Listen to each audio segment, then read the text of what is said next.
SD Impres Tamalanrea 4 berdiri sejak tahun 1993 hingga saat ini.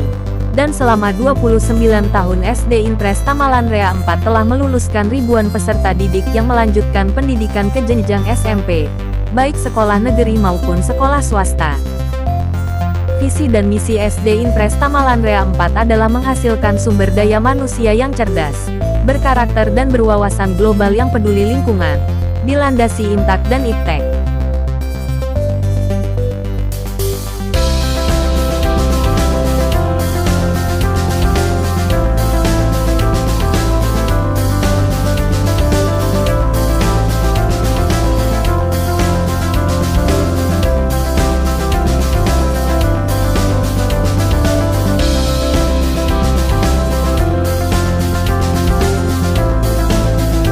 Impres Tamalanrea 4 merupakan sekolah yang telah meraih predikat sebagai sekolah adiwiyata, mulai dari sekolah adiwiyata tingkat Kota Makassar pada tahun 2014, sekolah adiwiyata tingkat Provinsi Sulawesi Selatan pada tahun 2015 dan sekolah adiwiyata tingkat nasional pada tahun 2016.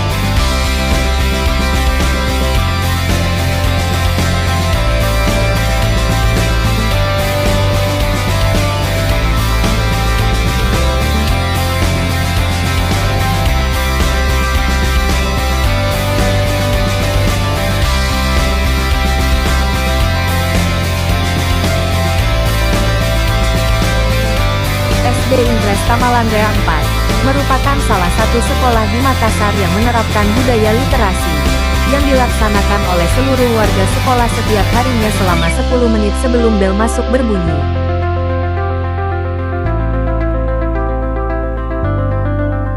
SD Impres Tamalanrea 4 menyelenggarakan berbagai macam kegiatan intrakurikuler dan kegiatan ekstrakurikuler. Di antaranya,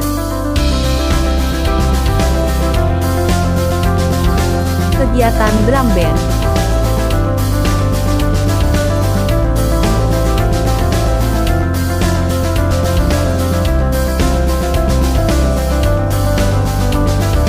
kegiatan latihan pramuka, kegiatan kebudayaan memperingati hari ulang tahun Kota Makassar setiap tahunnya, kegiatan belajar dengan berbasis ICT,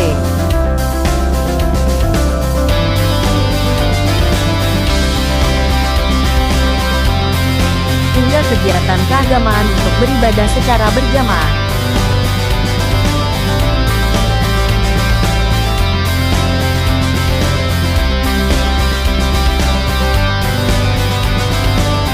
SD Impres Tamalanrea 4 juga menetapkan hubungan kerja dengan berbagai pihak, di antaranya orang tua siswa melalui komite sekolah, Polsek Tamalanrea Kota Makassar, Puskesmas Tamalanrea Kota Makassar,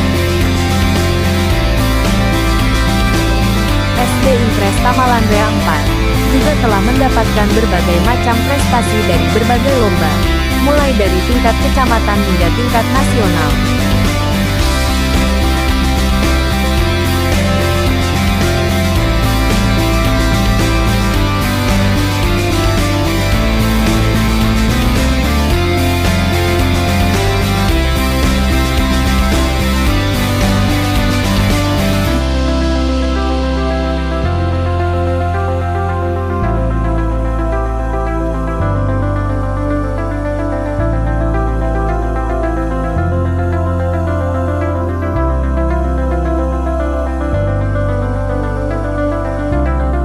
Kata Kekuri Handayani.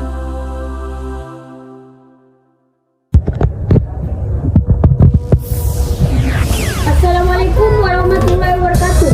Perkenalkan, nama saya Muhammad Fadli Bas Abdulhamus, berasal dari SD Impres Tamalanrea 4, Kota Makassar. Saya akan membawakan puisi yang berjudul Seonggok Jagung dan Sang Penyemangat. Selamat menyaksikan.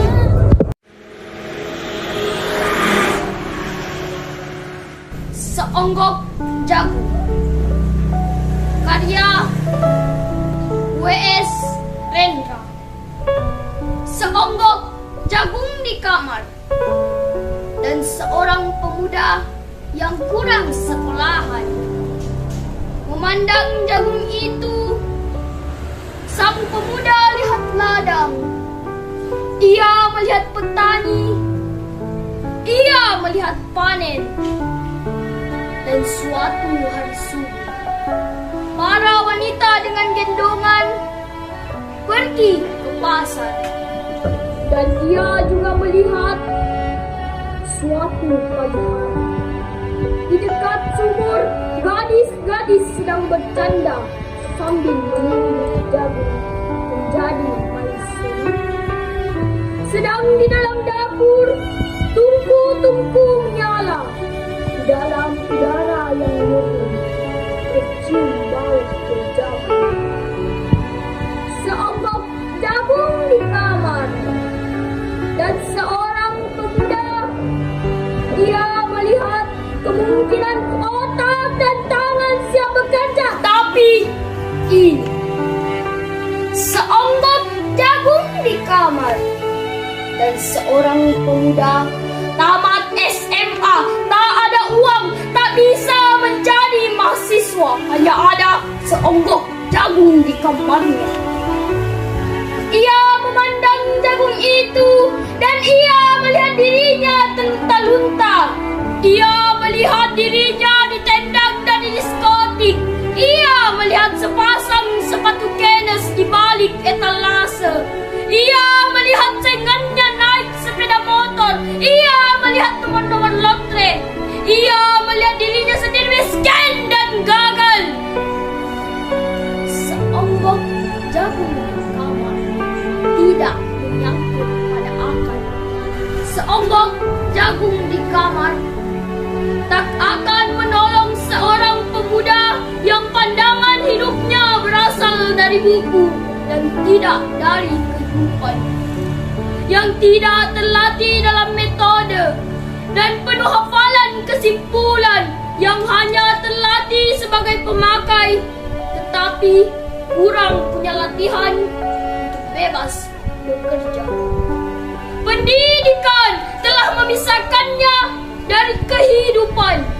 Aku bertanya, apakah gunanya pendidikan bila hanya akan membuat seseorang menjadi asing? Di tengah penataan persoalan keadaan, apakah gunanya pendidikan bila hanya mendorong seseorang menjadi layang-layang di ibu kota? Pulang ke depan. Apakah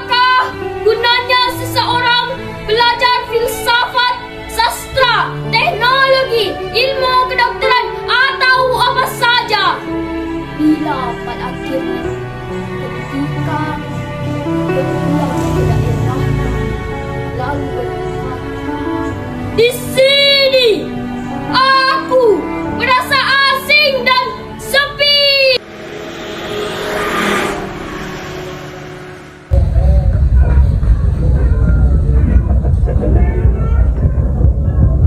Sang penyemangat Maria Edwina Patricia.